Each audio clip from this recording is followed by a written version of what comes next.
पूर्वी सिक्किम में एक और भयावह लैंडस्लाइड डिजास्टर हुआ है। इस पर बात करने के लिए मेरे साथ हैं Sikkim state disaster management authority के वाइस चेयरमैन और disaster management expert Vinod Sharma.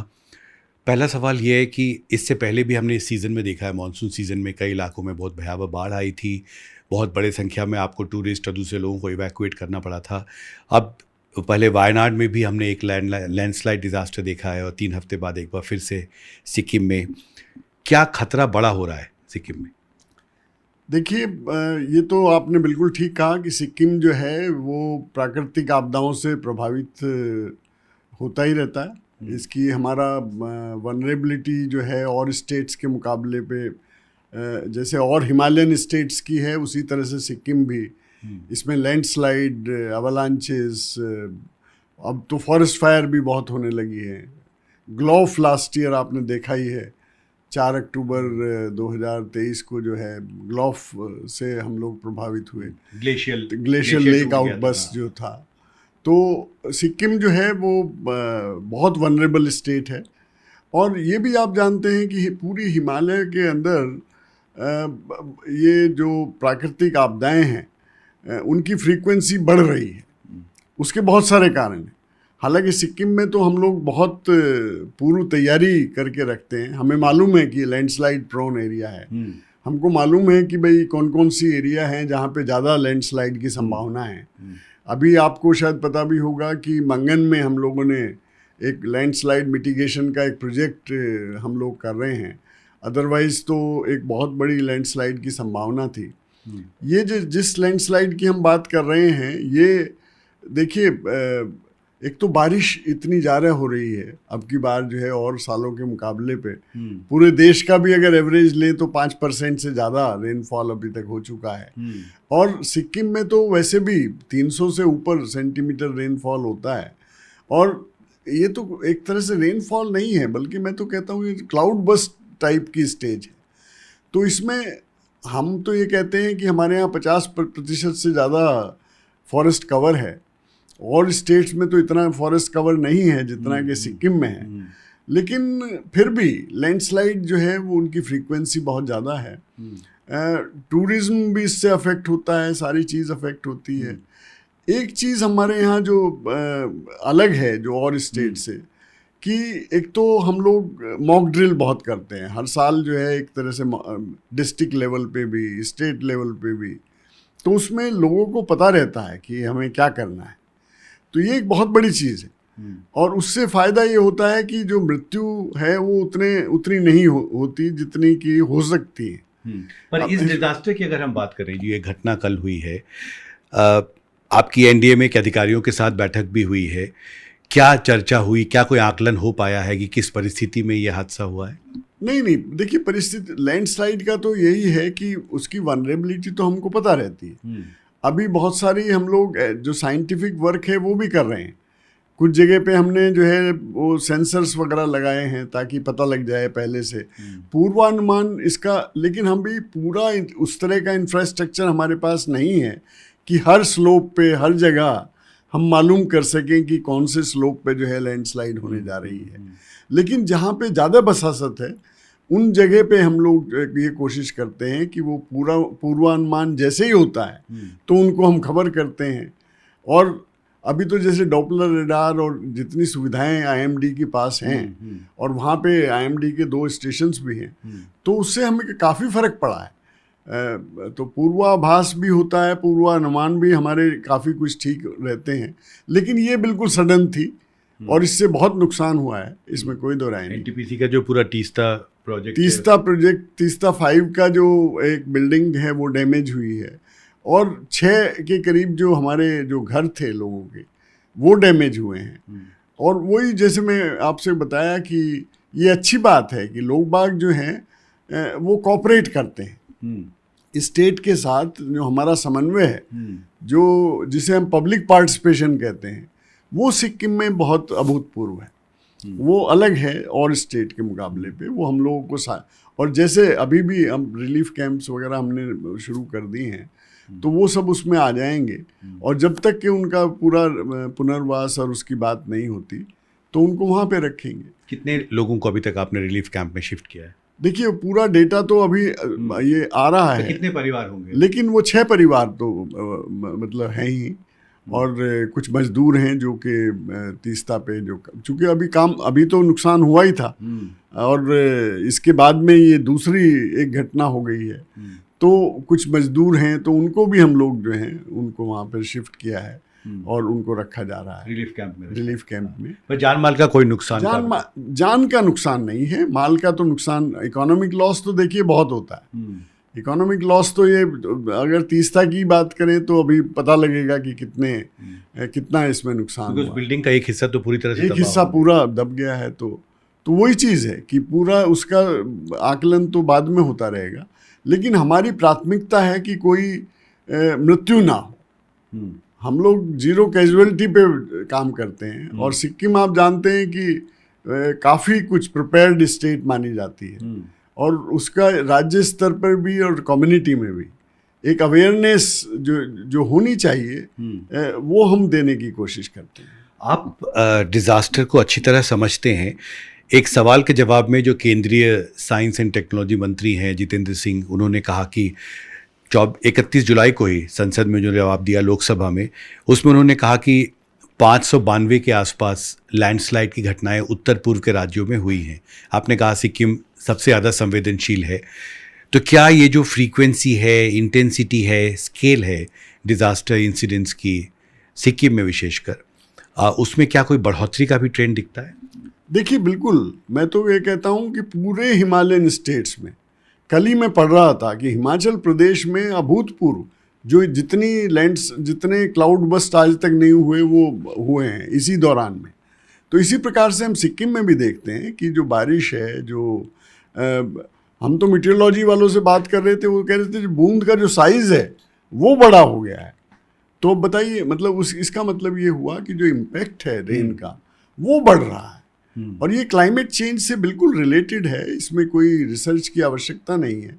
ये बिल्कुल क्लियर कट है कि जैसे जैसे क्लाइमेट चेंज है उसका प्रभाव बढ़ेगा, और ये आने वाले दिनों में और ज़्यादा बढ़ेगा। तो आपने एक महत्वपूर्ण बात कही कि बारिश की जो बूंद है उसकी साइज बढ़ गई है, तो इसका मतलब है कि जो असर जो होता है उतनी ही इंटेंसिटी की बारिश की, उसका बहुत ज़्यादा ज़मीन पर ज़्यादा असर होता है। तो ये मैं मतलब मीटियोलॉजी वालों से बात कर रहा था, तो मैंने कहा कि कोई आपकी ऑब्जर्वेशन, तो उन्होंने कहा कि नहीं, क्लाइमेट चेंज का तो ये है, मोटा मोटी एक आम आदमी भी आपको बताएगा कि जो जिस तरह की बूंद का साइज जो पहले एवरेज था उससे बढ़ गया है। तो रेनफॉल तो बढ़ ही रहा है, बट इंटेंसिटी ऑफ रेनफॉल, जिस इंटेंसिटी से ये रेन हो रही है वो है जो कि लैंडस्लाइड को प्रमोट कर रही है। तो अगर मान लिया ग्रास का भी कवर है, छोटी मोटी ग्रास है, तो वो भी पहले तो देखिए ना, सॉइल के ऊपर कोई भी कवर हो वो लैंडस्लाइड को रोकता था। अब बारिश इतनी तेजी से होती है कि अगर स्टीप स्लोप है तो वो सारा का सारा वो मड में कन्वर्ट हो जाता है, एंड वो मड फ्लो हो जाता है। सॉइल इरोजन को लेकर भी जितेंद्र सिंह ने कहा कि वो एक कंसर्न है, क्योंकि सॉइल इरोजन जो है वो बहुत तेज़ी से हो रहा है, पर इससे कैसे निपटा जाए? अगला सवाल यही होगा कि इस तरह के हादसों से क्या बचना संभव है? राष्ट्रपति जब आई थी जियोलॉजिकल साइंस अवार्ड देने के लिए राष्ट्रपति भवन में, उन्होंने भी कहा कि कलकत्ता में एक लैंडस्लाइड फोरकास्ट सेंटर सेटअप किया जा रहा है, और कोशिश होनी चाहिए कि जान माल का नुकसान कम से कम हो आपदाओं से जो जिस तरह के हादसे हुए हैं। क्या इससे बचा जा सकता है? अगर बचा जा सकता है तो क्या अभी तक हम जो करते रहे हैं वो काफ़ी है, या काफ़ी कुछ नया करने की ज़रूरत? नहीं, काफ़ी करने की ज़रूरत है, इसमें कोई दो राय नहीं है। देखिए, अभी पिछले 5-10 सालों में साइंस एंड टेक्नोलॉजी का यूज़ जो है वो बढ़ा है इस सरकार में, केंद्र सरकार के सहयोग से, और राज्य सरकार भी अब समझ गई है कि देखिए इसके बिना, अगर बिना प्रिपेयर्डनेस मिटिगेशन के डिजास्टर रिस्पॉन्स से काम नहीं चलेगा। तो सिक्किम तो ये बहुत दिनों से करती आ रही है, लेकिन और राज्यों में भी मैं कह रहा हूँ कि ये एक भावना जो होती है ना, जो रेस्पॉन्स सेंट्रिक जो बात होती, अब वो चेंज हो रही। तो अब प्रिपेयर्डनेस की तरफ, अब मिटिगेशन की तरफ, अर्ली वार्निंग की तरफ, इसकी तरफ ध्यान है। और आपने बिल्कुल ठीक कहा कि लैंडस्लाइड के लिए एक ही चीज़ है जो कि हमको स्ट्रेंथन करनी पड़ेगी, दैट इज़ अर्ली वार्निंग। हमने सिक्किम में अमृता यूनिवर्सिटी ने पूरा सेटअप लगाया हुआ है।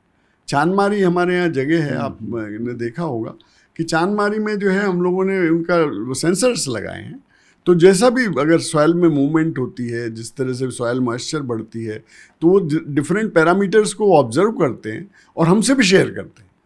तो ये एक इस तरह से यूनिवर्सिटीज़ को लेकर के अभी सिक्किम यूनिवर्सिटी और सब हम एकेडमिक जितने भी इंस्टीट्यूशंस हैं उसको इन्वॉल्व करना चाहते हैं, ताकि जो विद्यार्थी हैं, कोई पीएचडी कर रहा है लैंडस्लाइड पे, अर्थक्वेक पे, इस पे, अभी तो आपको पता है कि एनडीए में जो है वो स्कॉलरशिप देना शुरू किया है। तो देखिए चीज़ें अपना शेप ले रही हैं। तो बिना साइंस टेक्नोलॉजी के इन्वॉल्वमेंट के, बिना अर्ली वार्निंग को स्ट्रेंथन किए, कोई प्रिपेयर्डनेस लैंडस्लाइड की नहीं हो सकती। और दूसरी चीज़ ये है कि जहाँ पे ज़रूरी है, जैसे हमने मंगन में किया इंजीनियरिंग मेथड से, उसमें हमें सहायता दी एनडीएमए ने, एंड मिटिगेशन फंड आज की तारीख में देश के पास है। तो हमने अब दूसरी जो चांदमारी हमारी जो सबसे वनरेबल जगह है, उसके लिए हम पैसा मांग रहे हैं कि भाई ये भी इंजीनियरिंग मेथड से एक दीवार, चूँकि उसमें तो दो ही तरीके हैं, या तो बायोलॉजिकल मेथड हम इस्तेमाल करें, वो है एक कवर, प्लांट्स का कवर हो, सब हो, पेड़ हो, पौधे हों, ग्रास कवर हो, तो एक तो ये तरीका है। और दूसरा तरीका है कि हम इंजीनियरिंग मेथड इस्तेमाल करें और पानी की पूरी निकासी हो, और एक इस तरह की वॉल हम बनाएं ताकि जो है वो पूरा लैंडस्लाइड उस एरिया में ना हो पाए। तो जहाँ ज़्यादा आबादी है वहाँ पे ये भी करना पड़ेगा। तो इस तरह से मिज़ोरम में हुआ है, अभी सिक्किम में एक ये कंप्लीट होने जा रहा है हमारा एक प्रोजेक्ट, और दूसरा शुरू होने जा रहा है। तो इस तरह से हमें एक दोनों तरह के मिटिगेशन लेने पड़ेंगे जी। पूरे हिमालयन स्टेट्स में हमको लैंडस्लाइड मिटिगेशन प्रायोरिटी पे लेना होगा। और वो ठीक कहा, ये तो 592 593 तो बड़ी लैंडस्लाइड हैं जिनका प्रभाव हुआ है, जो मीडिया ने कवर की हैं। साल भर में 20,000 लैंडस्लाइड होती हैं हिमालय में, 20,000, और अगर साल भर में, लेकिन वो छोटी होती है, मतलब उनका इतना प्रभाव छोटी बड़ी मिलाकर 20,000 के करीब होती है पूरे साल में। और अगर आप मतलब वेस्टर्न घाट को भी मिला लें तो 10,000 उधर की जोड़ दीजिए, तो पूरा इंडिया में जो है लैंडस्लाइड का बहुत प्रभाव होता है। तो ये बहुत महत्वपूर्ण बात आप कह रहे हैं कि एक साल में औसतन 30,000 तक छोटी बड़ी लैंडस्लाइड की घटनाएं होती हैं, हिमालय से लेके वेस्टर्न घाट तक। ये जो घटनाएं जो 592 की जो जिक्र हो रहा है, वो तो चिन्हित की गई है। उनमें तो लोगों की मृत्यु हो गई या किसी का घर चला गया या कोई, तो वो तो आपको लिखनी पड़ेगी। ये तो वो हैं। हिमालय तो इतनी बड़ी जगह है, वहाँ पे बहुत सारी तो आप नोट ही नहीं कर पाते। आप अगर हिमालयन इंस्टीट्यूट ऑफ जियोलॉजी में जाएंगे तो वो बताएंगे कि मतलब टोटल नंबर तो बहुत होता है, 30,000 तक है। हाँ, 30,000 तक पूरे हिंदुस्तान एवरेज है, मतलब एवरेज।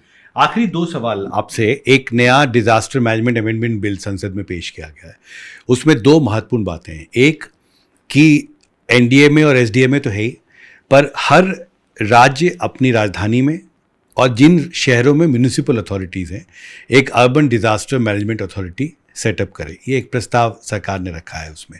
और दूसरा, एनडीआरएफ की तर्ज पर हर राज्य सरकार को अपना एसडीआरएफ सेटअप करना चाहिए। आप कैसे देखते हैं इस प्रस्ताव को?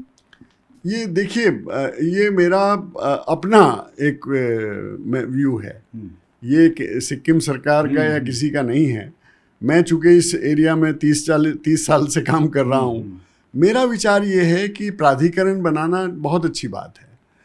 सबसे इम्पॉर्टेंट है प्राधिकरण को सशक्तिकरण उसका करना। अगर प्राधिकरण आप बना देंगे और बना करके उसे छोड़ देंगे, तो अर्बन एरिया का अलग प्राधिकरण बन गया, स्टेट का अलग प्राधिकरण बन गया, उसका कोई मायने नहीं है।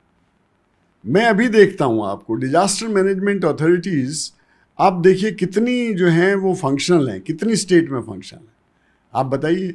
It is state subject. जहाँ भी स्टेट को फंडिंग की बात आती है, वो सारे का सारा केंद्र पे डाल देते हैं। तो ये पॉलिटिक्स जब तक ख़त्म नहीं होगी, इसमें तो देखिए ये माइंडसेट की बात है, ये एटीट्यूडनल चेंज की बात है।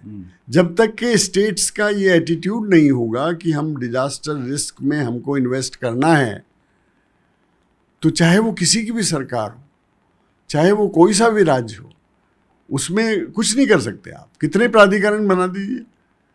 अभी मैं सिक्किम में बात कर रहा हूँ कि सिक्किम में तो हमारे यहाँ बस एक ही वो है, लेकिन हम लोग पंचायत लेवल तक जा रहे हैं।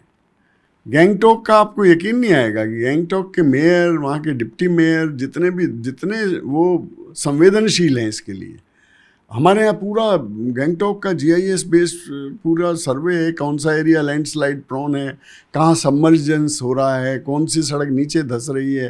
तो ये सब ज्ञान होना, तो इसका मतलब उनको इंटरेस्ट है। हाँ। तो जहाँ पे पॉलिटिकल एलिट्स को इंटरेस्ट लेना होगा तो प्राधिकरण बनाना इतना इम्पोर्टेंट नहीं है। आप बना दीजिए प्राधिकरण, अभी तो बने हुए हैं।